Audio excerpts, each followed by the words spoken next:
আজকে একজন নেতাকে খুশি করার জন্য তার চামচা বলছে, আপনি যদি জাহান্নামে নেন তা আমরা জাহান্নামেই যাইতে রাজি। নাউজুবিল্লাহি মিন যালিক।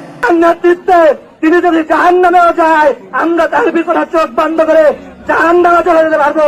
আমার সেই নেতা জাতীয় নাগরিক পার্টি এনসিপির সদস্য সচিব, সংগ্রামী সদস্য সচিব, জননেতা জওয়ানের ভাসানী, জননেতা আখতার হোসেন। অথচ ইসলাম মুহাম্মদুর রাসূলুল্লাহ যে রাজনৈতিক আদর্শ দর্শন দিয়েছেন সেখানে কি বলা আছে? হযরত উমর রাদিয়াল্লাহু তাআলা আনহু যখন ক্ষমতায় আসলেন, ওনার প্রথম মানুষের প্রতি হুঁশিয়ারি ছিল যে আমি উমর যতক্ষণ পর্যন্ত আমার দুই শায়েখ মুহাম্মদুর রাসূলুল্লাহ এবং আবু বকরের পথে অধিষ্ঠিত থাকব, ততক্ষণই তোমরা আমাকে নেতা মানবা। যদি এই পথ থেকে আমি বিচ্যুত হই, সাথে সাথে আমি উমরকে তোমরা ছুঁড়ে ফেলে দিবা, নেতা হিসাবে মানবা না। এটা হলো ইসলামিক আদর্শ, ইসলামিক রাজনৈতিক আপনার চিন্তাধারা। আজকে এই কথা বলছে যে জাহান্নামে গেলে আমি জাহান্নামে যাব। নাউজুবিল্লাহ, এই কথা তো এমনিতেই ঈমান থাকে না। আর এমনিতেই তো সূরা মাইদার ৪৪ নং আয়াতের কারণেই এরা, আল্লাহ বলছেন কাফের। মোল্লা যদি মুসলমান বলো, মোল্লার কথার কি কোনো দাম আছে আল্লাহর কথার উপরে? আল্লাহ সূরা মাইদার ৪৪ নং আয়াতের শেষ অংশে আল্লাহ বলেন, ওমান লাম ইয়াহকুম বিমা আনজালাল্লাহ ফাউলাইকা হুমুল কাফিরুন। এই যে সকল মানুষ কোরআনের নীতিকে বাদ দিয়ে, কোরআন ছাড়া অন্য কোনো সংবিধানের মাধ্যমে দেশ পরিচালনা করলো, কোরআনকে মাইনাস করে, কোরআনকে সরিয়ে দিয়ে সংবিধান থেকে, এরা সবাই কাফের। আল্লাহ কাফিরুন শব্দ বলেছেন, যে শব্দের কোনো ব্যাখ্যার সুযোগ নেই, যা শব্দ তাই অর্থ। আল্লাহু আকবার। এই নেতারা আজকে যেই কথা বলছে আপনি জাহান্নামে গেলে জাহান্নামেই যাব, কিন্তু এটা আজকের দুনিয়ার কথা। কিন্তু তাদের আখিরাতের বক্তব্য কি হবে সেটা শুনবো আমরা আল্লাহর কাছ থেকে। দুনিয়ার বক্তব্যটা তো তার মুখ থেকে আমরা শুনলাম, কিন্তু আখিরাতের বক্তব্যটা আল্লাহ বলছেন সূরা আহজাবের ৬৭ নং আয়াতে। আল্লাহ বলেন, وَقَالُوا رَبَّنَا إِنَّا أَطَعْنَا سَادَتَنَا وَكُبَرَاءَنَا فَأَضَلُّونَا السَّبِيلَ। আল্লাহ বলছেন ওয়াকালু, এরা বলবে সেদিন, আজকে তাদের কথা হলো এইটা, আর আগামীতে আখিরাতে তাদের কথা হবে রব্বানা ইন্না আতা'না সাদাতানা ওয়া কুবারা'ানা। আমরা আমাদের নেতাদেরকে অনুসরণ করেছি, আমরা আমাদের বড়দেরকে অনুসরণ করেছি, ফাআদাল্লুনা, এরাই আমাদেরকে পথভ্রষ্ট করেছে, এরাই আপনার দ্বীন, এরাই আপনার ফিলোসফি থেকে আমাদেরকে সরিয়ে দিয়েছে। ফাআদাল্লুনা সাবিলা। সেই দিন তারা অভিযোগ করে এই কথা বলবে। আজকে তারা বলতেছে জাহান্নামে গেলে জাহান্নাম, সেদিন তারা এই অভিযোগ দিবে। রব্বুল আলামিন নিজে বলছেন সূরা আহজাবের আয়াত নং ৬৭-তে।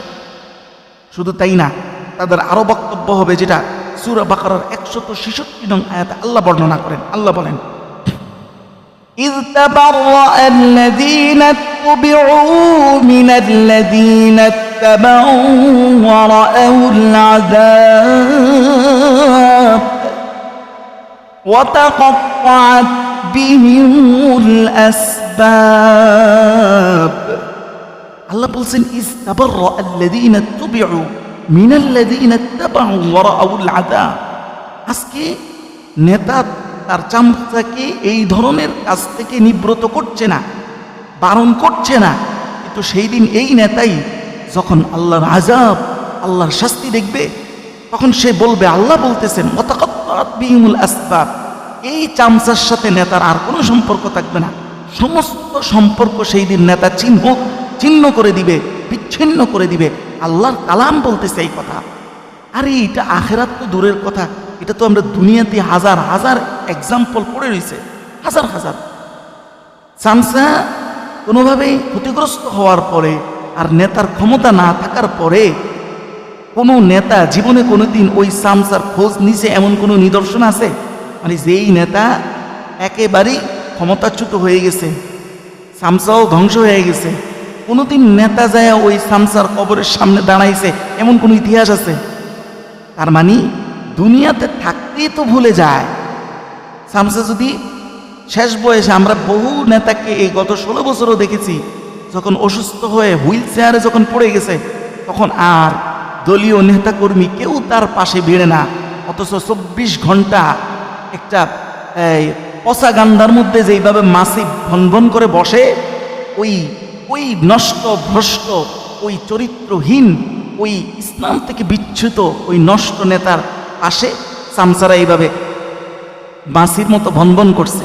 কিন্তু যেই দিন পুরা নষ্ট হয়ে গেছে, পুরা মানে মাসির জন্য যখন আর উপযোগী না, তখন মাসিও আসে না, সামসারাও আর আসে না। এটা তো দুনিয়াতেই আমরা দেখছি। আল্লাহু আকবার।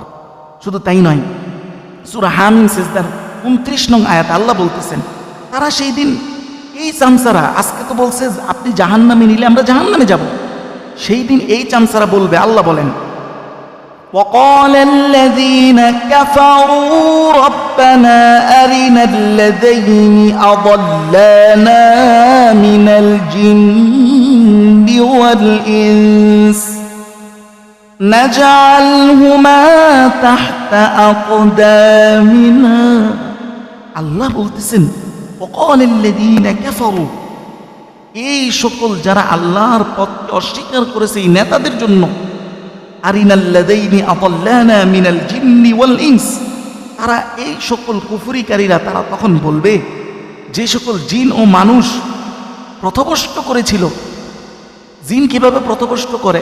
হাজার হাজার এই দেশে সারা পৃথিবীতে কালো জাদু করতেছে, জিনের মাধ্যমে বিভিন্ন ধরনের অপকর্মে লিপ্ত, জিনকে নেতা মানছে, জিনকে গুরু মানছে, জিনকে বসে আনছে। তো জিনও পথভ্রষ্ট করে, মানুষও পথভ্রষ্ট করে।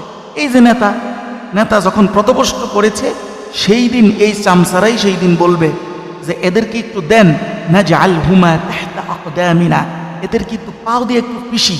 আজকে যেই বিপদে আসি, এই বদমাইশগুলোর কারণেই তো আসি, আজকে একটু আমার ক্ষোভকে জাহের করি। এই চামচা, যেই চামচা আজকে বলছে জাহান্নামে যাইতে সে রাজি, আল্লাহ বলে সেই দিন সে বিপদে পড়লে বলবে, আল্লাহ তাদেরকে আমাদের হাওলা করে দেন, আমরা একটু পাও দিয়ে একটু পিষি। নাউজুবিল্লাহি মিন যালিক। এটাই হচ্ছে বাস্তবতা। অথচ ইসলামী ফিলোসফি, ইসলামী রাজনৈতিক দর্শন কত সুন্দর। হযরত ওমর বললেন, যতক্ষণ আমাকে নীতির উপরে তোমরা দেখো ততক্ষণ মানবা, আর যেই দিন এই নীতি থেকে বিচ্যুত, ইসলাম থেকে বিচ্যুত, সেই দিন আমি ওমরের মতো নেতাকেও তোমরা ছুঁড়ে ফেলে দিবা। আর কোথায় কার কি, তার জন্য শামসা জাহান্নামে যাইতে রাজি। নাউজুবিল্লাহি মিন যালিক। একমাত্র ইসলামকে, ইসলামের রাজনৈতিক ফিলোসফিকে আলাদা করে ফেলে দেওয়ার কারণে আজকে আমাদের এই অধপতন।